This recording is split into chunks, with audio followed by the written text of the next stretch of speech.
क्यों?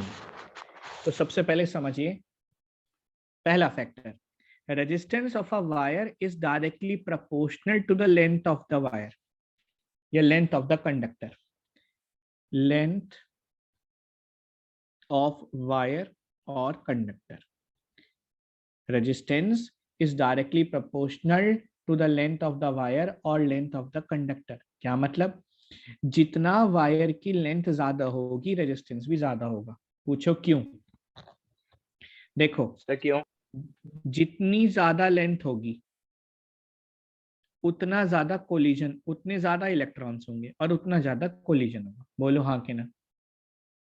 और Yes, जितना sir. ज्यादा कोलिजन होगा उतना ज्यादा है क्या होगा?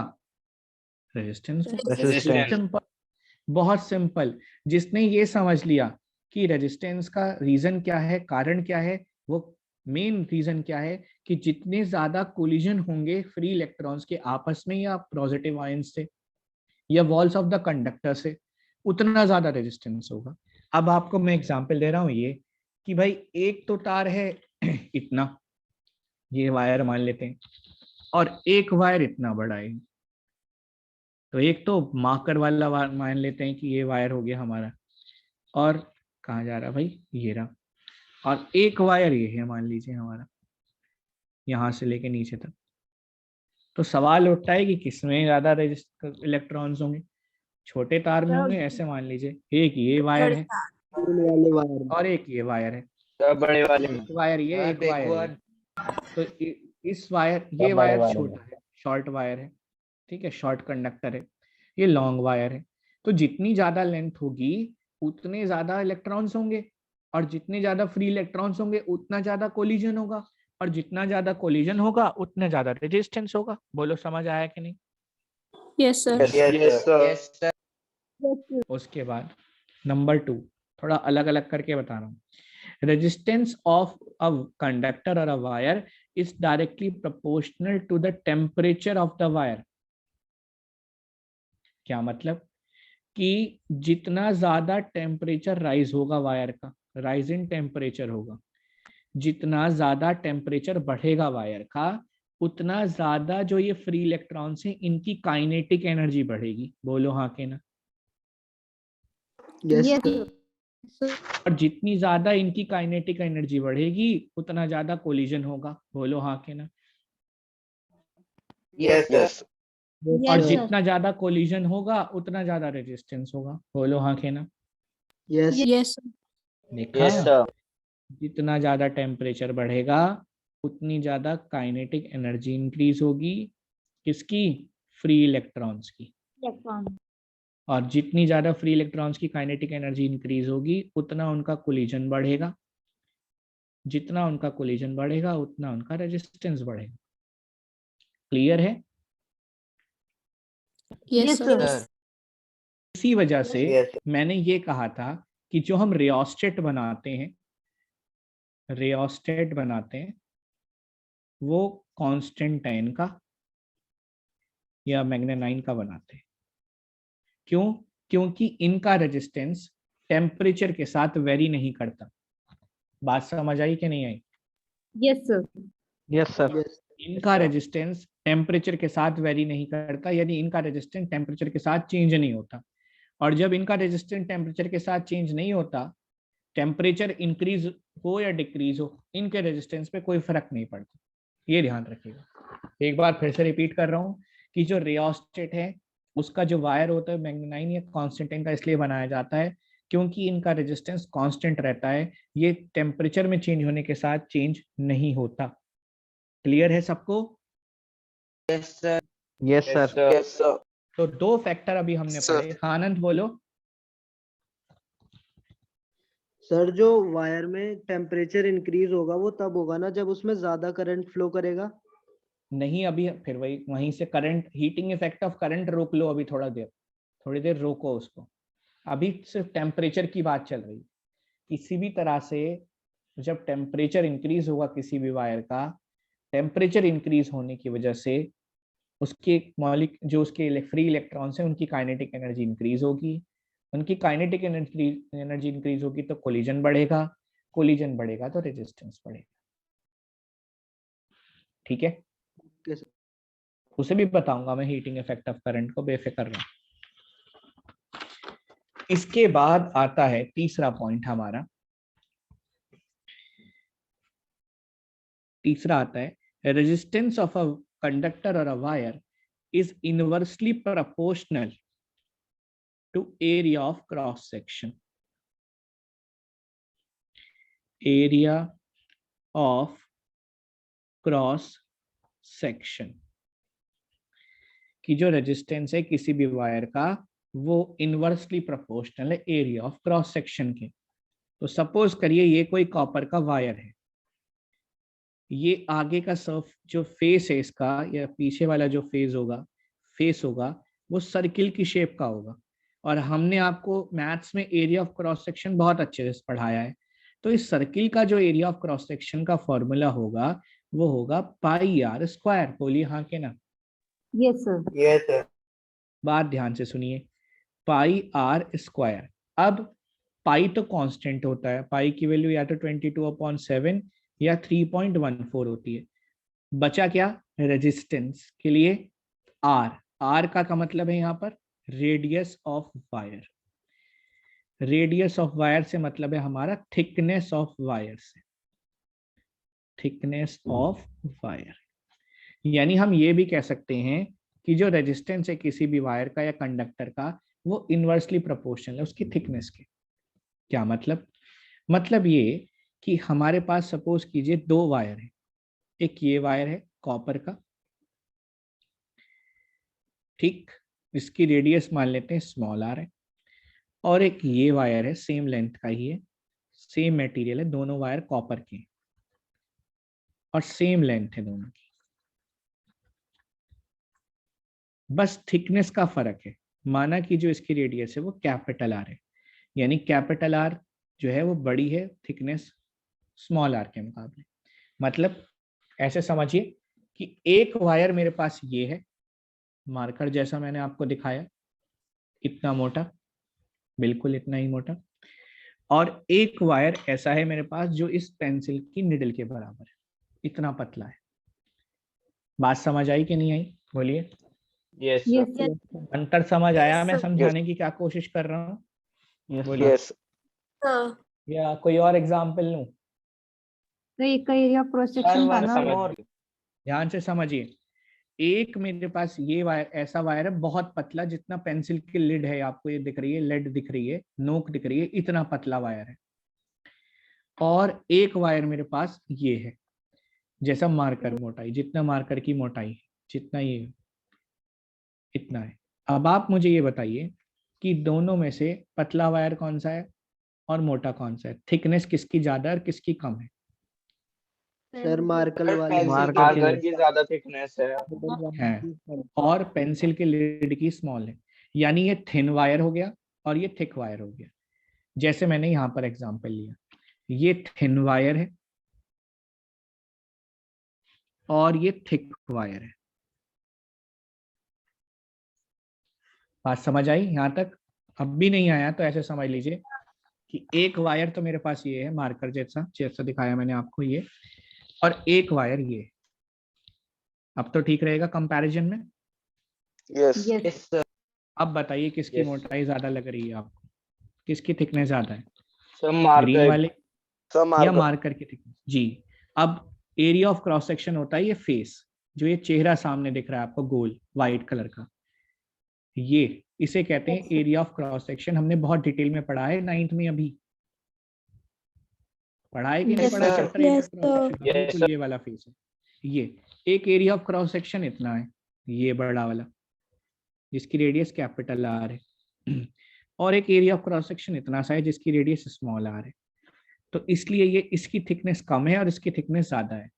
अब मुझे ये बताइए इन दोनों वायर में से, या जो मैंने एग्जांपल दिया था इस पेंसिल के लिड में से और या फिर इस मार्कर में से, इन दोनों के फेसेस में से, ये छोटा सा फेस इसका और ये फेस, या फिर ये जो वायर मैंने दिखाया ग्रीन कलर का और ये मार्कर का फेस दिखाया, इन सभी में से किस में से इलेक्ट्रॉन आसानी से पास हो जाएंगे और किस में से डिफिकल्टी के साथ पास होंगे? बताइए। Sir, marker में आसानी से। सबसे आसानी से marker में होगा।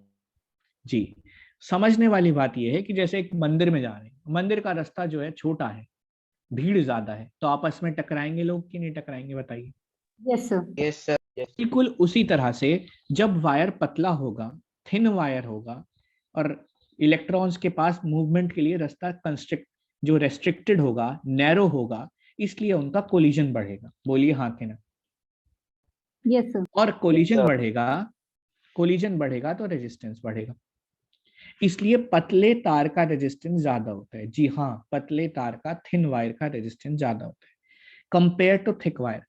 थिक वायर का एरिया ऑफ क्रॉस सेक्शन ज्यादा होता है, यानी इलेक्ट्रॉन्स को पास होने के लिए ज्यादा एरिया मिलता है, ज्यादा रास्ता मिलता है, इसलिए उनका कोलिजन कम होता है। और कोलिजन कम होता है तो रेजिस्टेंस कम हो जाता है। ध्यान से सुनिए फिर से, पहले थिन वायर के लिए सुनिए क्या कह रहा हूं। थिन वायर का क्या होता है कि उसका एरिया ऑफ क्रॉस सेक्शन, सिमरन क्या हुआ, किसको मैसेज कर रहे हैं, आपस में मैसेज किसको कर रहे हैं, पढ़ लो बेटा।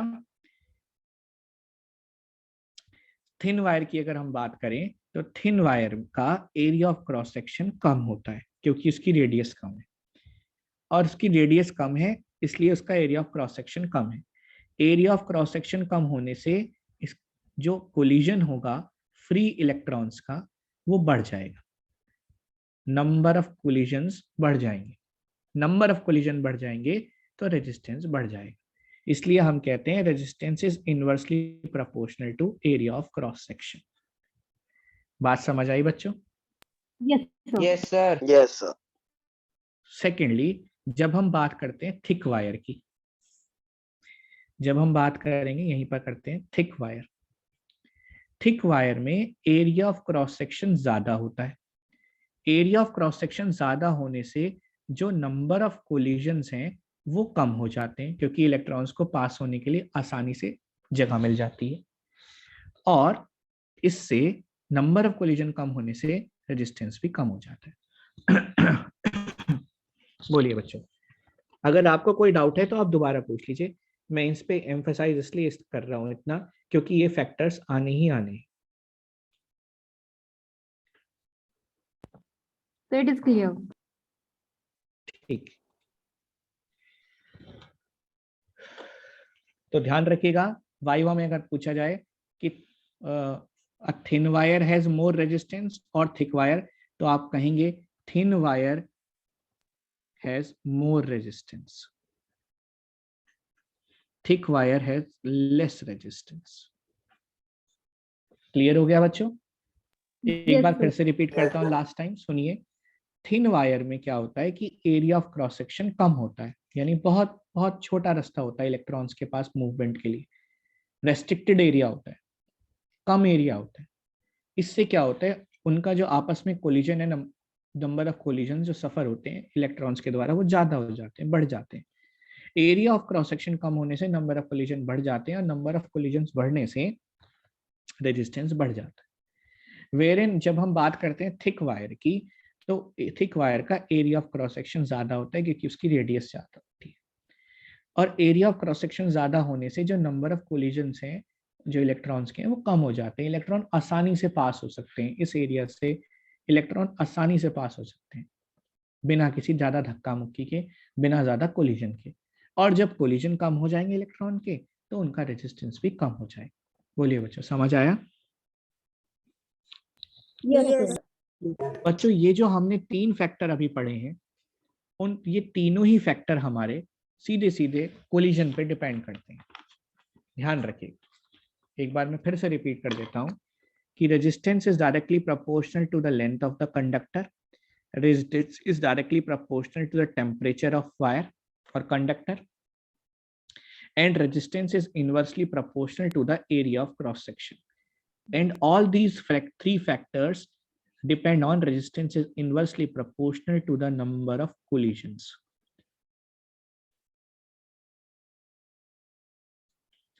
Suffered by an electron. Number of collisions, ध्यान रखिएगा। ये तीनों फैक्टर जो मैंने आपको बताए हैं, ये तीनों ही इसी बात पर डिपेंड करते हैं। जैसे एक बार फिर से रिवाइज कराता हूँ लेंथ वाला। जैसे जैसे कंडक्टर या वायर की लेंथ बढ़ती है, तो लेंथ बढ़ने से अगर मान लीजिए हमारे पास दो वायर हैं, एक की लेंथ 5 मीटर है कॉपर के वायर की, और एक दूसरा वायर जो है वो सेम कॉपर वायर ही है लेकिन उसकी लेंथ 10 मीटर है, तो लेंथ बढ़ने से नंबर ऑफ इलेक्ट्रॉन्स बढ़ जाएंगे, यानी कंसंट्रेशन ऑफ इलेक्ट्रॉन बढ़ जाएगी।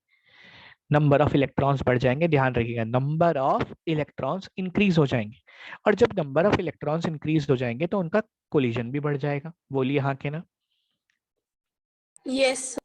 और Yes. कोलिजन बढ़ जाएगा तो रेजिस्टेंस भी बढ़ जाएगा। नेक्स्ट आते हैं टेम्परेचर पे। जैसे जैसे कंडक्टर का टेम्परेचर बढ़ेगा, फ्री इलेक्ट्रॉन्स के पास जो काइनेटिक एनर्जी है वो भी इंक्रीज होगी, और जब काइनेटिक एनर्जी इंक्रीज होगी फ्री इलेक्ट्रॉन्स की, तो उससे उनका नंबर ऑफ कोलिजन भी इंक्रीज हो जाएंगे, और नंबर ऑफ कोलिजन इंक्रीज हो जाएंगे तो टेम्परेचर उनका रेजिस्टेंस भी बढ़ जाएगा।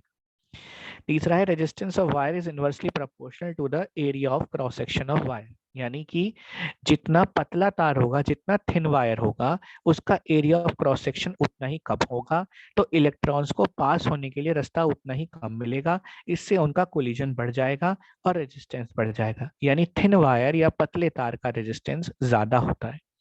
वहीं जब हम थिक वायर की बात करते हैं तो उसका एरिया ऑफ क्रॉस सेक्शन ज्यादा हो जाता है, और एरिया ऑफ क्रॉस सेक्शन ज्यादा होने का मतलब है इलेक्ट्रॉन्स को पास होने के लिए, मूव होने के लिए, ड्रिफ्ट होने के लिए ज्यादा स्पेस मिल जाता है, और ज्यादा स्पेस मिल जाएगा तो जो कोलिजन है वो कम हो जाएंगे, कोलिजन कम हो जाएंगे तो रेजिस्टेंस भी कम हो जाएगा।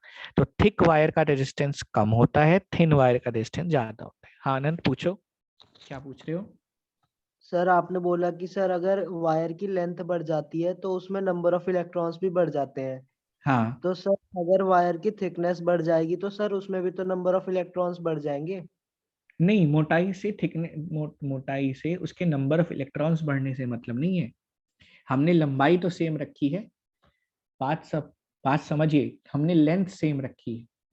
यहाँ थिकनेस से आप ये समझिए कि थिकनेस से जो इलेक्ट्रॉन्स की मूवमेंट है वो रेस्ट्रिक्ट होगा।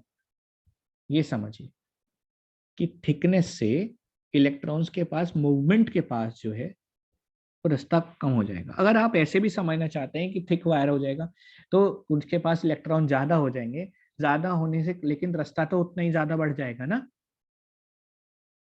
भाई आपकी बात ठीक है कि थिक वायर है तो उसके पास इलेक्ट्रॉन अगर ज्यादा हो जाएंगे थिन वायर के मुकाबले, लेकिन उसको रास्ता उतना ही बड़ा मिलेगा ना मूव करने के लिए। लेकिन पतले तार में जितने इलेक्ट्रॉन्स है उन्हें मूव करने के लिए कम रास्ता मिल रहा है। समझ गए बात को? Yes sir. ठीक है, मानता हूं कि ठीक है, आप कह रहे हैं कि थिक वायर होगा तो इलेक्ट्रॉन ज्यादा होंगे। आपके पर्सपेक्टिव से देख लेते हैं, माना कि इलेक्ट्रॉन ज्यादा भी होंगे लेकिन उनके पास उतना ही रास्ता बड़ा भी तो होगा मूव ऑन करने के लिए। अब बच्चों जो लास्ट फैक्टर आता है, इसका फोर्थ फैक्टर आता है, वो इन तीनों फैक्टर्स से अलग चलता है। वो नंबर ऑफ कोलिजन्स पे डिपेंड नहीं करता, वो डिपेंड करता है मटेरियल पे। Fourth factor, resistance of a wire depends on material of wire या मटेरियल ऑफ कंडक्टर।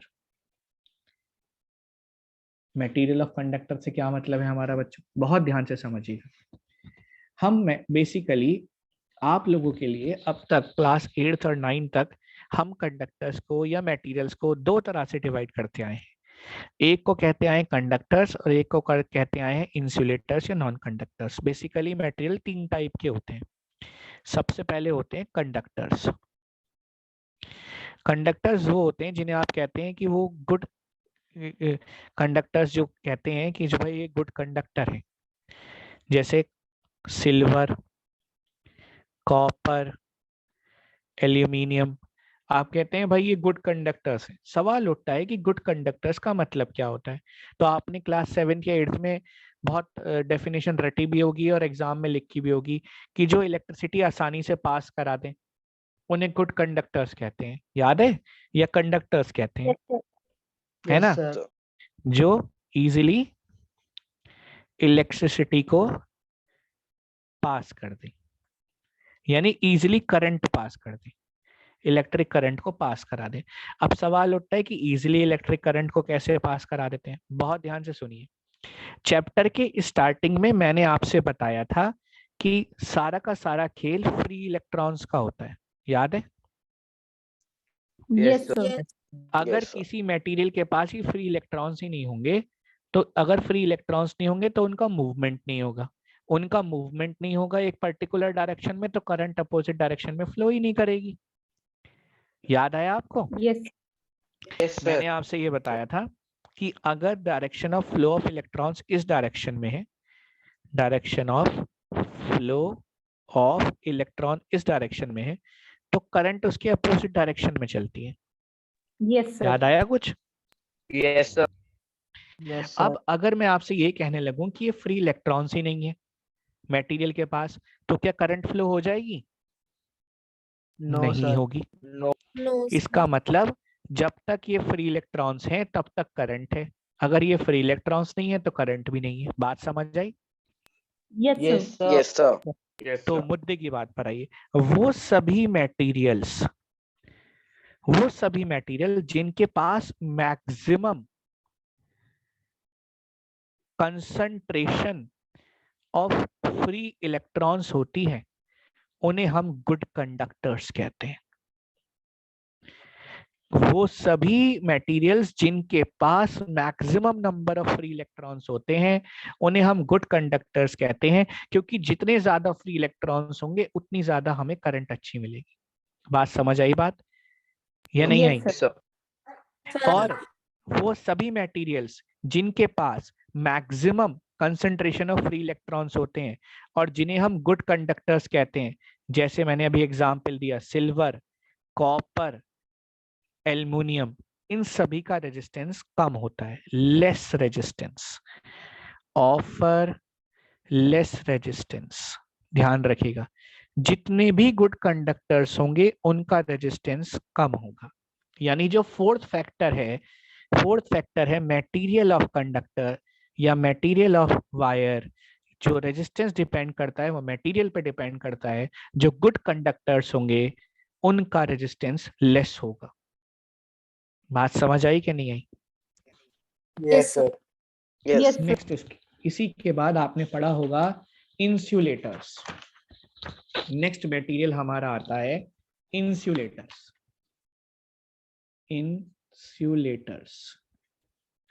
इंसुलेटर्स का मतलब जो डू नॉट पास करंट, यही तो कहते हैं आप कि जो इलेक्ट्रिसिटी पास ना कराएं वो इंसुलेटर्स हैं। जैसे वुड, प्लास्टिक, है ना, रबर।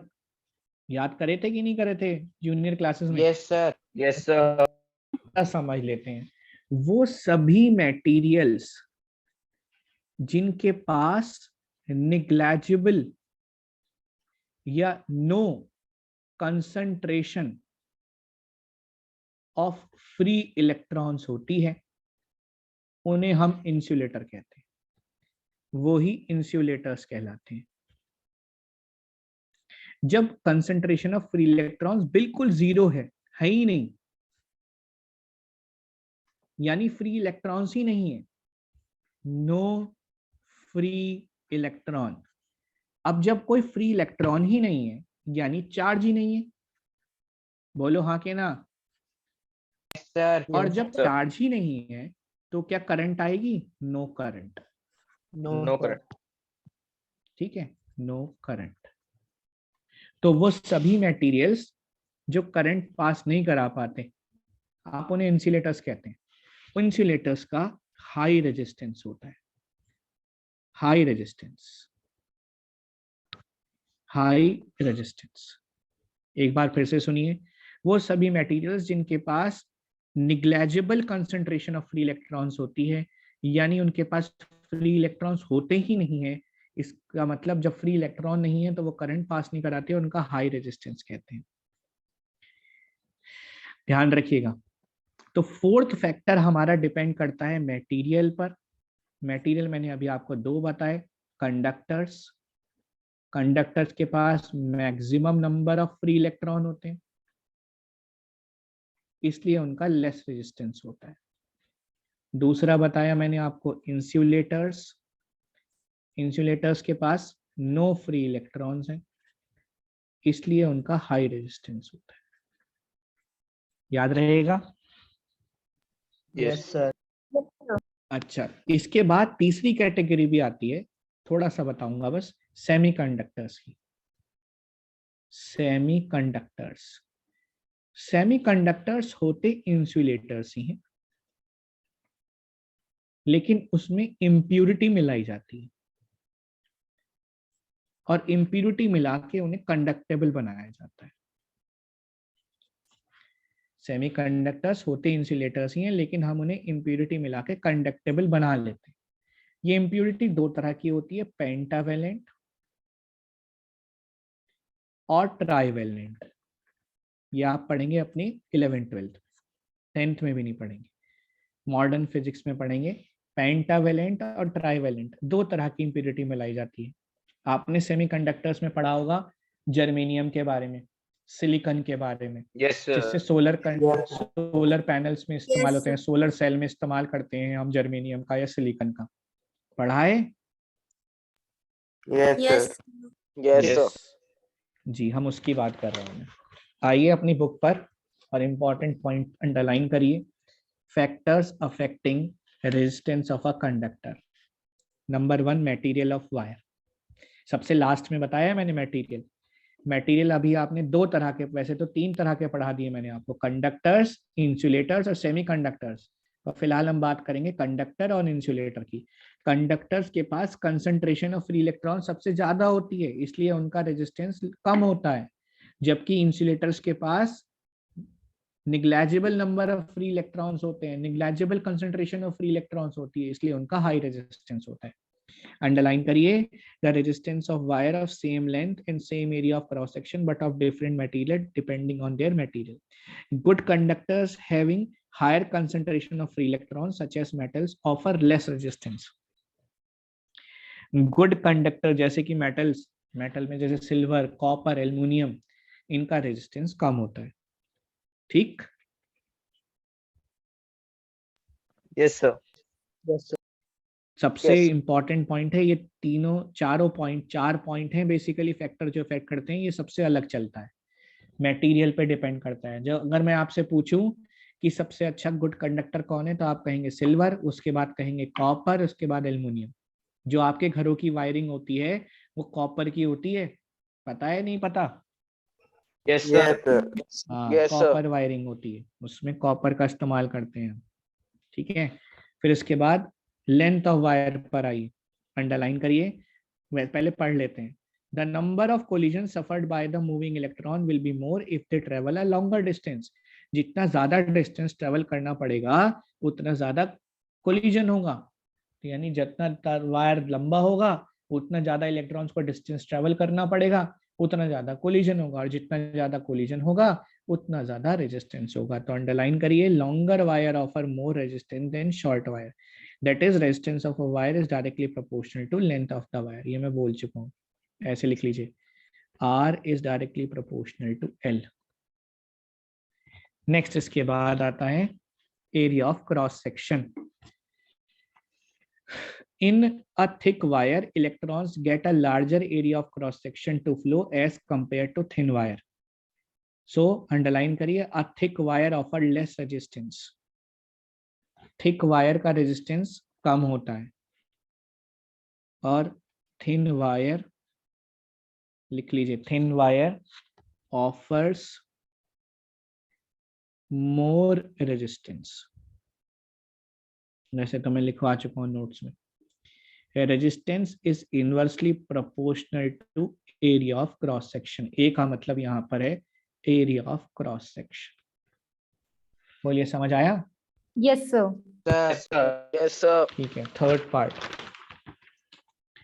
फोर्थ पॉइंट आ गया। देखिए, तो टेम्परेचर ऑफ वायर पहले पढ़ेंगे। If the temperature of a wire increases, अगर वायर का टेम्परेचर बढ़ता है, ions in it vibrate more violently, यानी जो फ्री इलेक्ट्रॉन्स हैं उसके अंदर वो मोर वाइब्रेट करेंगे, वायलेंटली इधर उधर भागेंगे, यानी उनकी काइनेटिक एनर्जी इंक्रीज हो जाएगी।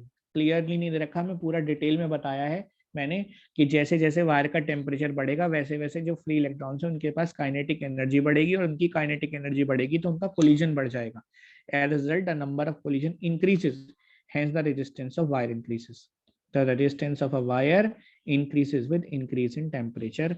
Resistance is directly proportional of a wire is directly proportional to the temperature of wire. Clear है बात?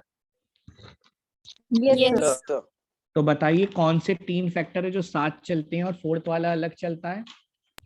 Sir, length of Length of wire, area of wire, cross section and area of temperature, cross-section, number of temperature. collision पे depend करते हैं और sir हाँ। Material अलग होता है. मटेरियल अलग चलता है. देखिए, resistance of wire is directly proportional to length, resistance of wire is directly proportional to temperature, resistance of wire is inversely proportional to area of cross section. All three depends on number of collisions suffered by an electron, whereas the fourth factor, resistance, depends on the material of wire. ये अलग चलता है, depends on material of conductor. जो good conductors होते हैं जैसे silver, copper, aluminium, उनका less resistance होता है. लेस रेजिस्टेंस इसलिए होता है क्योंकि उनके पास maximum concentration of free electrons होती है. ध्यान रखिएगा, maximum concentration of free electrons होती है. जबकि जो मटेरियल्स जैसे कि इंसुलेटर हो गए, हमारे इंसुलेटर्स में हमारे रबर, प्लास्टिक, वुड आ जाते हैं. इनके पास negligible concentration of free electrons होती है, नो फ्री इलेक्ट्रॉन्स है. इनके पास फ्री इलेक्ट्रॉन्स नहीं है, तो इसलिए इनका रेजिस्टेंस बहुत हाई होता है. ठीक है, बोलिए समझ आया Yes, कि sir, नहीं आया? sir. Yes, sir. Yes. Yes, sir.